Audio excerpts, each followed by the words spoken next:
한중 관계 정상화가 가시화되면서 항공업계에서도 중국 수요가 살아날 것이라는 기대감이 커지고 있습니다. 항공사들은 내년 1월을 기점으로 중단됐던 중국 노선을 재개할지 내부 검토에 들어갔습니다. 강은혜 기자입니다. 항공사들은 그동안 사드 보복 조치로 중국인 관광객이 급감하면서 직격탄을 맞았습니다.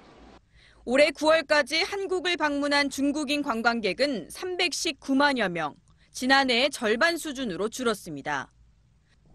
특히 중국 노선 매출 비중이 높았던 대형 항공사들은 중국 노선을 순차적으로 줄였고 비행기도 소형 기종으로 교체하며 비상 대응에 나섰습니다. 얼어붙었던 한중 관계가 녹기 시작하면서 항공업계의 움직임도 분주해졌습니다. 각 항공사들은 내부적으로 중국 노선 정상화 시점을 저울질하고 있습니다. 중국 노선 추가 간편을 검토 중이던 대한항공도 일단 상황을 지켜보겠다는 입장입니다. 최근 양국 관계 개선 분위기를 긍정적으로 평가하며 수요 동향을 예의주시하여 노선 정상화 방안을 검토할 계획입니다. 아시아나항공 역시 중국 현지 상황과 분위기를 살피고 있는데 중국 여객 수요가 늘어나면 곧바로 노선 증편, 중대형기 투입 등 탄력적으로 대응하겠다는 방침입니다.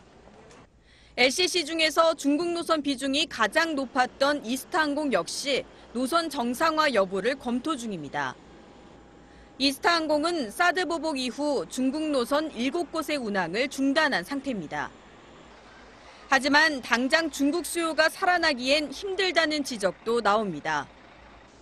여객 수요가 폭발적으로 늘어나기 위해선 단체 관광이 살아나야 하는데 중국 정부가 아직 단체 관광 비자 발급을 허용해주지 않았기 때문입니다. 항공업계는 내년 2월 평창 올림픽을 앞두고 단체 관광 비자 발급이 허용될 것으로 예상하고 있습니다. 사드 보복 여파로 꽁꽁 얼어붙었던 중국 여객 수요가 되살아날지 내년 1월이 분수령이 될 전망입니다. 머니투데이 방송 강은혜입니다.